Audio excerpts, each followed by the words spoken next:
तुम्ही बघू शकाल चिंच गुळाची चटणी बनवून छान रेडी आहे। किती छान कलर आलेला आहे चिंचेच्या चटणीला। तुम्ही कुठल्याही स्नॅक सोबत ही चटणी खाऊ शकता। नमस्कार मंडळी, साधनास फूडी कुकिंग रेसिपी चॅनल मध्ये तुम्हा सर्वांचं खूप छान मनापासून स्वागत आहे। तर आज आपण बनवत आहोत चिंच गुळाची अशी चटणी। चला तर मग रेसिपीला सुरुवात करूया। आज आपण बनवत आहोत चिंच गुळाची चटणी।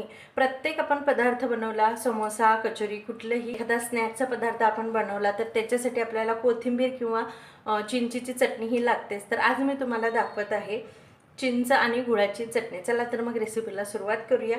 तर इथे मी अर्धी वाटी चिंच घेतलेली आहे।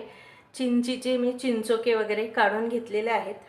अर्धी वाटी चिंच आणि पाऊण वाटी मी इथे गूळ बारीक करून घेतलेला आहे। चला तर मग आपण चिंच भिजत ठेवूया। त्याला 15 मिनिटं पाण्यामध्ये भिजवून घ्यायची आहे।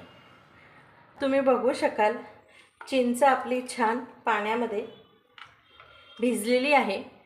15 मिनिटं मी पाण्यामध्ये भिजवून घेतलेली आहे आणि पाण्यासोबत आपल्याला चिंच मिक्सरच्या पॉटमध्ये बारीक करून घ्यायची आहे।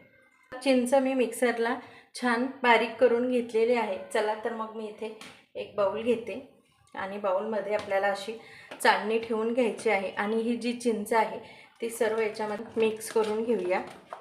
आणि हा जो वरचा चिंचेचा चोथा निघतो तो आपल्याला टाकून द्यायचा आहे, कारण चिंच ऑलरेडी बारीक झालेली आहे। थोडं पाणी घेतलेलं आहे मी मिक्सरच्या भांड्यामध्ये, तुम्ही बघू शकाल ह्याप्रमाणे।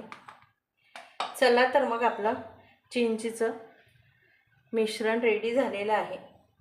तर आता आपण चिंचेची चटणी बनवायला घेऊया। तर मग इथे मी असं पातेलं घेतलेलं आहे। याच्यामध्ये हा चिंचेचा सर्व कोड आपल्याला टाकून द्यायचा आहे, तुम्ही बघू शकाल। आणि चवीनुसार अर्धा चमच मी इथे मीठ टाकून घेते। अर्धा चमच आपल्याला लाल तिखट घालून घ्यायचं आहे आणि पाऊण वाटी आपण हा गूळ घेतलेला आहे तो टाकून द्यायचा आहे। तुम्ही बघू शकाल सर्व गूळ आपल्याला घालून घ्यायचा आहे आणि चमच्याने सर्व मिक्स करून घ्यायचं आहे। फक्त मिक्स करून घ्यायचं आहे याला आणि गॅसवर 2-3 उकड्या येईपर्यंत छान उकळून घ्यायचे आणि आपण चटणी उकळायला ठेवूया। 2-3 उकड्या काढून घ्यायच्या आहेत। बघू शकाल छान आपली चिंच गुळाची चटणी बनवून रेडी झालेली आहे। चला तर मग आपण गॅस बंद करूया आणि गार करायला ठेवूया। तुम्ही बघू शकाल चिंचेची चटणी किती छान अशी आपली बनवून झालेली आहे आणि गार झालेली आहे। तुम्ही बघू शकाल चिंचेची चटणी ह्याप्रमाणे अशी छान झालेली आहे।